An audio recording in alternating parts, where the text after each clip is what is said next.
Meat Twitcher.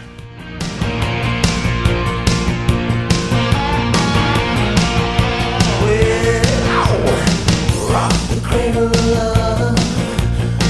Rock the cradle of love. Yes, the cradle of love. Alright, so there you have it. Sorry we're not too chipper today due to a head shaving show. But again, now we have for the second time the Bellas, or one of the Bellas. You know which one. Thank you. Bella Tits has one Meat Twitcher. We don't know if that's Nikki or Brie. I forget which one. But if you will, here, move out the way. Oh, sorry. Bella, who here was a one-shot, so we get to get rid of her. Thank you very much. And now she gets her own. So, in honor of the cat and Tito, we will rub some oily tits. And this asshole needs to hold on tight. Cap off. Hey, it's oily. Shit. Slippery when wet. Way to recover. So, one more. hey, oh hey, listen. I'm flustered from all this shaving of the head talk, so This is the man who will not die. Matt Hardy, the man who is stronger than death. Now these hosts you're getting ready to watch, they are mortal men. They will one day die. Their soul is not everlasting like my man Matt Hardy. But Matt Hardy is here to introduce you and let you know you're watching the Wrestlingus show. Enjoy.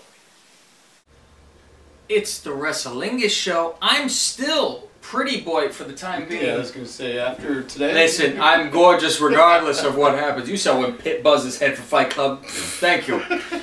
Pretty boy Cab Manning, Fausty Walnuts. It is show number 49. I like that number. Yes, and it is May, what, 7th? Something Okay, like a little after Cinco Cinco de Mayo. And we should be having a Cat and Tito on the show for that kind of nonsense. And shame on us for not having a bit with them running around downtown in Cinco de Mayo, but God forbid you get the two of them together at the same time. Seriously. Happy 48th birthday. Mm. You know where I'm going? I forget. Go ahead. Owen Hart. Oh, there you go. How about that? Yes. So, we're going to shave our heads later in the show for our views that we got, the 5,000 plus views when we said we would get, what, 1,000? How long it was 1,000? We said when we got 1,000, we'd shave our heads. Wow. And the Cat and Tito would rub up their oily tits with some olive oil, actually. So, you know. So, we're making you wait till later in the show. And you know what? I know what they're thinking.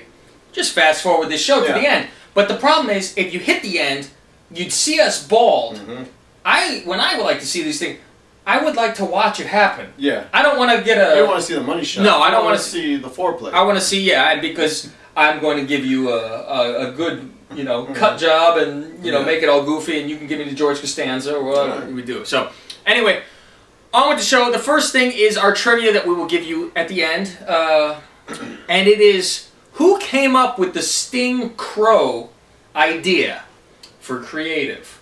Shocking. I was shocked when I heard this. We got this sent to us via Twitter by a Mr. Robert Flores, the same one who sent us that Meat Twitcher book. So, you know, he got a good mind on him if he's able to do that kind of stuff, for the most part. Let me get right into TNA, first of all. Impact? Thank you. The ref cam of theirs. Let's just stop. All I learned from this ref cam this week, I like the idea of it. It's a good idea. The only thing I realized is he's facing camera side. Yeah. So all you see is that there is the crowd on the ground and there is nobody else in that arena. There is no upper seats. We know the uppers blacked out, of course, everywhere. Everyone does this. But just the regular seats are gone. So it's very bingo parlored on that side, and then the other side you see, oh look, this is a jam-packed arena just outside of, not even Pittsburgh. Yeah. They couldn't even be at. Angle's hometown. Yes, and speaking of with Angle and D'Lo, how fucking piss poor is D'Lo not being limber, I guess, or being a pig. He could not put him in the fucking move where he had his leg bent over him. He had to not fall down and grab his head. He was standing up with his leg bent back. Wrestled. It was in ROH. Boy. What can Brown do for you? That whole deal. I'm hoping, since Bubba was so pissed, that he's gonna kick him out. Yeah, that's what it looked. He's gonna get rid of him because there's already too many people. That's an easy way to get someone out. Maybe you see Devon or what's his name, Anderson, get elevated to VP instead or something. You know, and it reminds me of like the old days with the WCW invasion, where Austin would take people to task. Yeah. When he took the belt and whipped him with his forehead, bow down, and whipping him down. So maybe they'll just beat the shit out of him, and he learned his lesson, he stays or whatever. But it is nonsense. They already used him for what they need him for, to get in, basically. Yeah. How many times are they going to have Sting in the main event for he comes back and now you get a title shot again? Yeah. And I'm shocked it wasn't Morgan who got in there. I mean, he was doing the whole thing. And if he wears a fucking t-shirt, his action figures need t-shirts. It looks like me when I go to the water park wearing a t-shirt.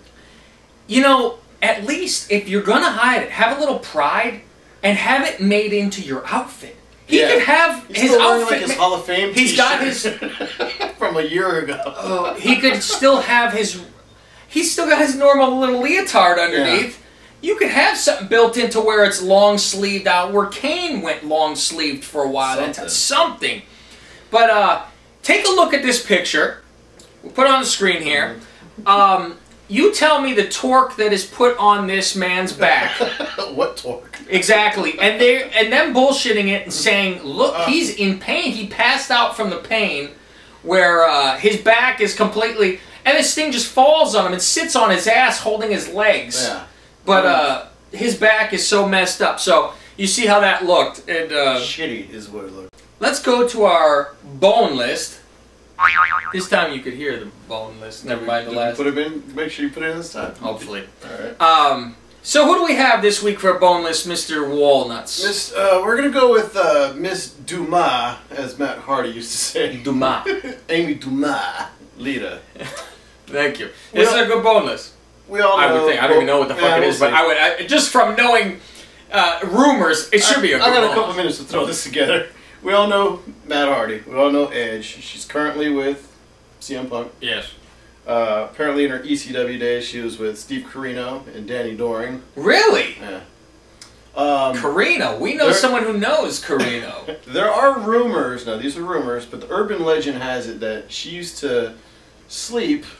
Wrestling lessons? Yes, in exchange for lessons. I heard that when I was training in APW. That's what they were saying. They're like, "Hey, we heard that like she would blow people for wrestling lessons." You know, allegedly bullshit. Allegedly. You know, who the fuck knows? There's another urban legend about when she was in Omega with the Hardys and Helms and Christian York and all those guys. Why is it with Omega?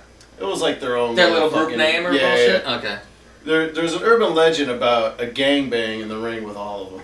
There is but then no again, chance. That can't be true because Matt Hardy would not be with her after that. There is no it's a chance. Fun story.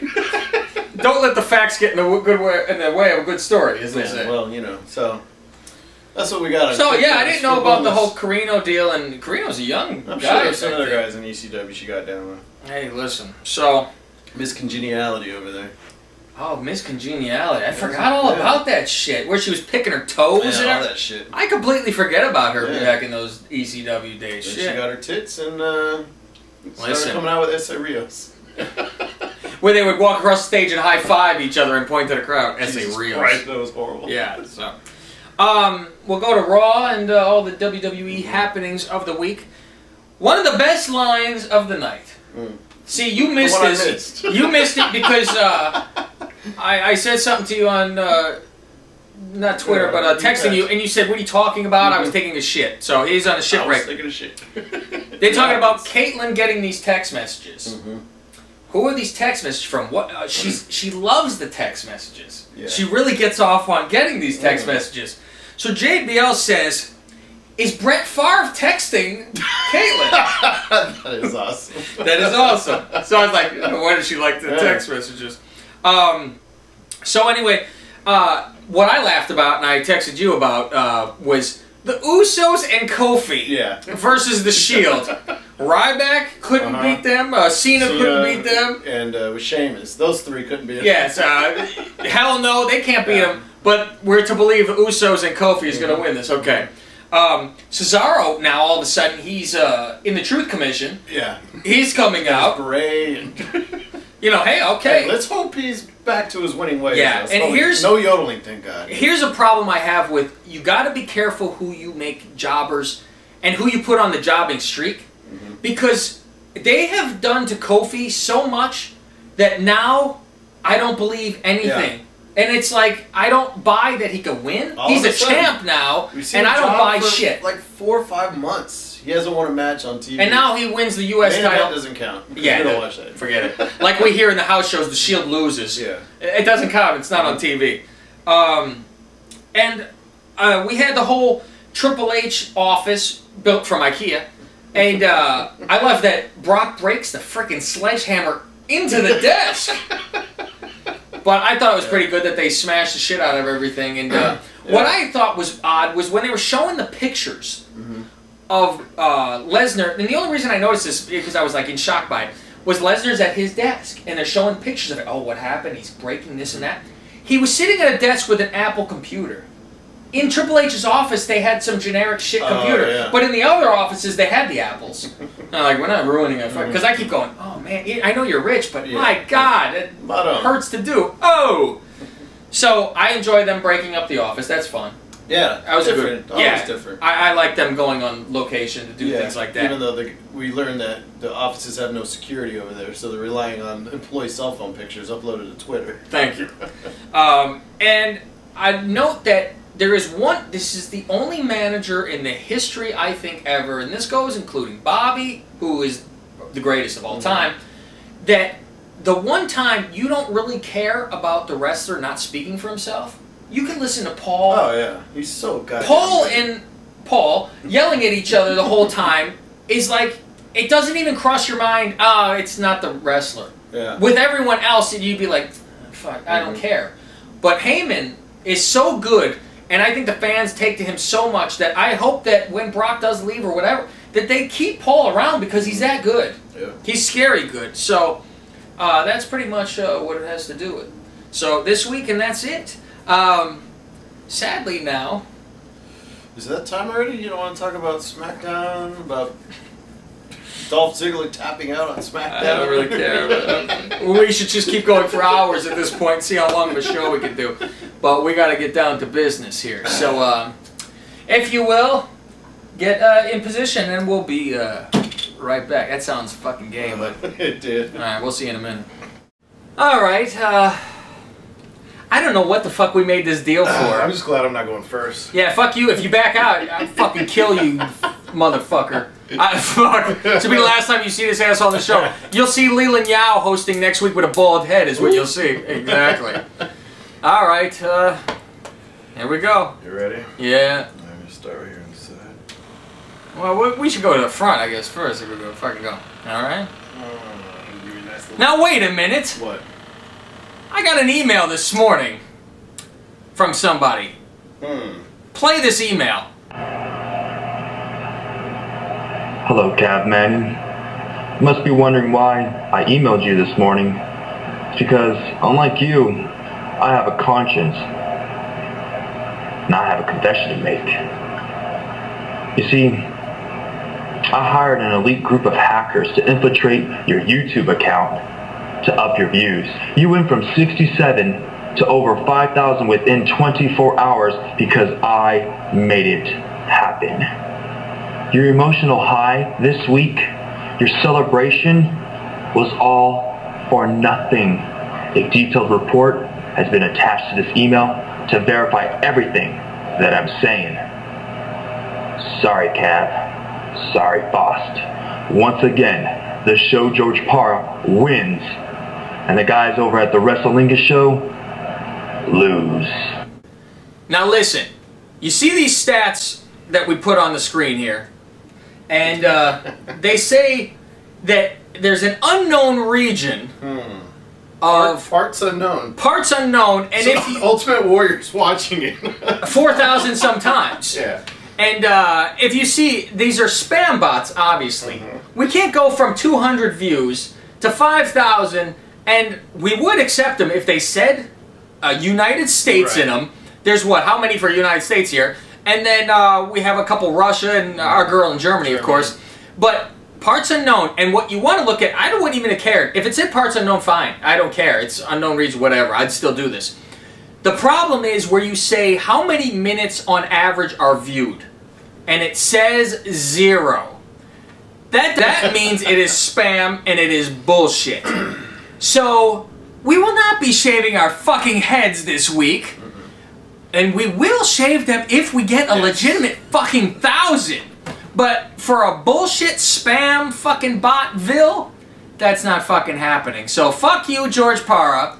You nobody motherfucker. I'll see you at the Salvation fucking Army wrestling. He's wearing a hat to cover his And here's the fucking problem. You're gonna lose this fucking match that you got coming up. And you will be wearing a fucking Lingus t-shirt. And in fact, since you will have no job and have to fucking retire, we will have you on this couch when this happens. And you could proclaim to everyone how great we are, and so on and so forth. So, exactly. So, Lingus Mafia that motherfucker, and that's all we have for you. And listen, get us the fucking views, assholes. We're not trying to back out of shit. I know everyone's gonna cry and complain we didn't do it. Motherfuckers, you saw the fucking evidence. We aren't trying to get out of it. If it's legitimate, we're doing it. So, fuck off. Tweet our show. But watch us next week. Yeah, watch us next week, because most of you just watched the first opening bit anyway, so we'll have another bit next week, because the Hounds of Nonsense will rise again. And remember, together, we're assholes.